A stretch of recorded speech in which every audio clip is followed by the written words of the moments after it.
टायटलवरून कळलंच असेल व्हिडिओ कोणत्या संदर्भात आहे. आपण या व्हिडिओमध्ये बघणार आहोत ऑपरेटिंग सिस्टीम म्हणजे काय. जर तुम्ही कॉम्प्युटर इंजिनियर आहात किंवा कुठल्याही क्षेत्रात असू द्या, तुम्हाला कॉम्प्युटरशी काही ना काहीतरी संबंध येतोच.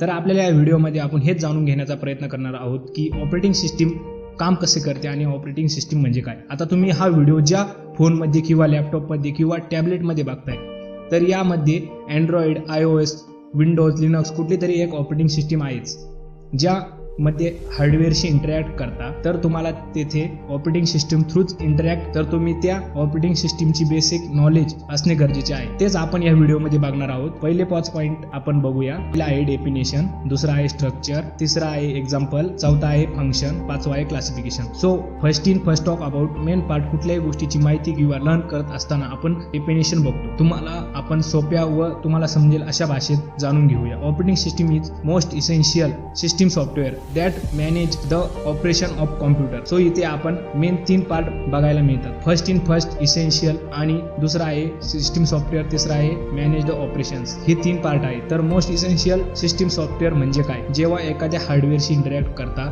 जर ऑपरेटिंग सिस्टीम नसेल तर इंटरॅक्शन साठी काहीच नसणार आहे. इंटरॅक्ट करायला काही ना काहीतरी इंटरफेस लागणार आहे. हे एक सॉफ्टवेअर आहे किंवा प्रोग्राम आहे किंवा थोडक्यात कोडिंग आहे. यूज करून आपण कमांड देतो आणि कमांड एक्झिक्यूट होतात. It's the system software manage the operations. जे काय ऑपरेशन करतो, कुठल्याही प्रकारचा ऑपरेशन असू द्या, शटडाऊन, स्टार्ट किंवा कॉपी पेस्ट किंवा बेसिक ऑपरेशन्स असतात. सेव्ह करणं, सर्च करणं, एखादी वर्ड फाईल बनवणं, कुठल्याही ॲपचं एक्झिक्यूट करणं किंवा डेव्हलपमेंट करणं. एक सिंपल जरी की टाईप केली करायची ठरली, ती सुद्धा एक ऑपरेशन आहे. ही सगळी ऑपरेशन ऑपरेटिंग थ्रू प्लॅटफॉर्म करू शकतो. सो ही डेफिनेशन किंवा थेरॉटिकल डेफिनेशन आहे. हा एक प्रोग्राम आहे, इंटरफेस आहे. युजर आणि हार्डवेअर मधला. युजर म्हणजे आपण, हार्डवेअर म्हणजे आपला पीसी किंवा मोबाईल असू शकतो. त्या मधला ऑपरेटिंग सिस्टीम हा एक इंटरफेस आहे, जो आपले कंट्रोल किंवा सर्व्हिसेस त्यांना एक्झिक्यूट करायला एक प्रोग्राम किंवा प्लॅटफॉर्म प्रोव्हाइड करतो. सो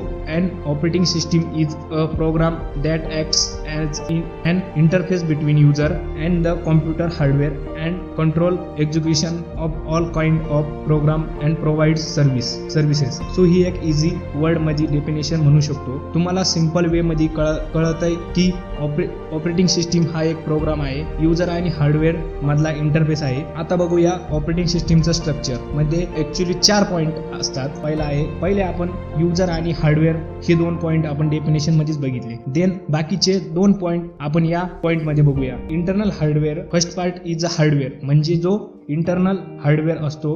त्यानंतर येतो कर्नल, हा तुम्हाला बेसिक सर्व्हिसेस प्रोव्हाइड करतं. Then the shell command interpreter. Shell आपल्याला कमांडला इंटरप्रेटर करण्याचा मदत करतो. कर्नल आणि शेल आपल्याला कमांड किंवा ऑपरेशन एक्झिक्यूट करायला हार्डवेअरला मदत करतं किंवा तेच आपले ऑपरेशन एक्झिक्यूट करत असतो. सो युजर म्हणजे आपण त्या ऑपरेटिंग सिस्टीमला यूज करतो. हेच स्ट्रक्चर आहे ऑपरेटिंग सिस्टीमचं. यानंतर जो नेक्स्ट पॉइंट आहे एक्झाम्पल. सो बेसिकली जी एक्झाम्पल आहे ती बघूया. आपण डे टू डे लाईफ मध्ये आपण यूज नसलो करत तरी या जगात अनेक जण यूज करतात. So first is Windows. ही जगातली आपण म्हणूया one of the wide spread operating system आहे. ही जुनी आणि अतिशय मोस्ट पॉप्युलर ऑपरेटिंग सिस्टीम आहे, ज्यामध्ये XP, विंडोज 7, विंडोज 8, विंडोज 10 या सगळ्या ऑपरेटिंग सिस्टीम येतात. त्यानंतर येते लिनक्स किंवा मॅक. लिनक्स वेगळी आणि मॅक पण वेगळी आहे. आपण त्यांचं या व्हिडिओमध्ये त्यासाठी आपण वेगळा व्हिडिओ बनवू, किंवा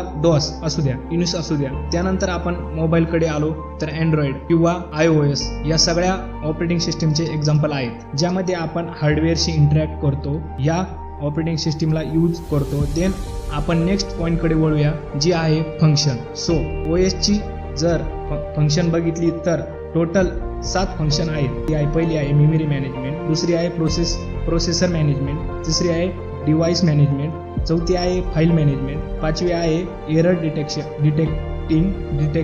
6वा आहे सिक्युरिटी, 7वा आहे कंट्रोल ओव्हर सिस्टीम परफॉर्मन्स. पहिले बघूया आपण मेमरी मॅनेजमेंट म्हणजे काय. मेमरी मॅनेजमेंट म्हणजे आपल्याला मोबाईल किंवा लॅपटॉपमध्ये जे स्टोरेज आहे ती युजरला ॲलोकेशन करणं, यालाच म्हणतात मेमरी मॅनेजमेंट. दुसरा आपण बघूया. Process management. प्रोसेसर आपल्या मोबाईल किंवा PC किंवा लॅपटॉपमध्ये एकच आहे, त्यामध्ये मल्टिपल कोर असतात. ते मॅनेज करण्यासाठी प्रोसेसर मॅनेजमेंट हे फंक्शन वापरलं जातं. आपण तिसरं बघूया डिव्हाइस मॅनेजमेंट. सो एखाद्या PCला किंवा मोबाईल किंवा लॅपटॉपला अनेक डिव्हाइस प्रॉपरली कनेक्ट करण्यासाठी आपण या डिव्हाइस मॅनेजमेंट फंक्शनचा वापर केला जातो. एक्झाम्पल कीबोर्ड, माऊस, प्रिंटर यासारखे डिव्हाइस आपण आपल्या डिव्हाइसला कनेक्ट करतो. त्याचं मॅनेजमेंट डिव्हाइस मॅनेजमेंट करतं. मोबाईलमध्ये आपण बघितलं तर मोबाईलमध्ये हेडफोन झालं, आपलं एक्सेट्रा या सगळ्या गोष्टी आपण जेव्हा कनेक्ट करतो तेव्हा त्या डिव्हाइसला मॅनेज करण्यासाठी डिव्हाइस मॅनेजमेंट या फंक्शनचा वापर केला जातो. आपण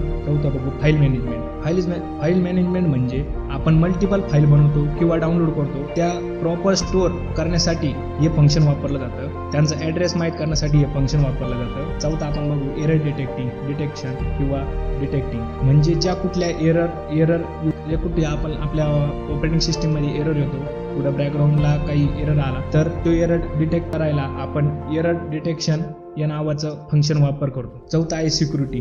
जो काही तुमचा डेटा स्टोअर आहे त्याला सिक्युरिटी प्रोव्हाइड करणं म्हणजे सिक्युरिटी फंक्शनचं काम आहे. सिक्युरिटी फंक्शन तेच काम करतं. शेवटचा आपला जो पॉईंट आहे control over system performance. So आपण चांगले फोन घेतो किंवा लॅपटॉप घेतो तर परफॉर्मन्स चांगला असतो म्हणूनच आपण लॅपटॉप किंवा मोबाईल घेतो. हाच परफॉर्मन्सवरती कंट्रोल ठेवणं हेच काम हे फंक्शन आपल्या PC किंवा मोबाईलमध्ये करतं. आणि या फंक्शनचे 7 फंक्शन आहे. आपण ते 7 फंक्शन आहे ऑपरेटिंग सिस्टीमची, ज्यामुळे आपल्याला किंवा युजर फॅक्टोरियल एक्सपिरियन्स मिळतो.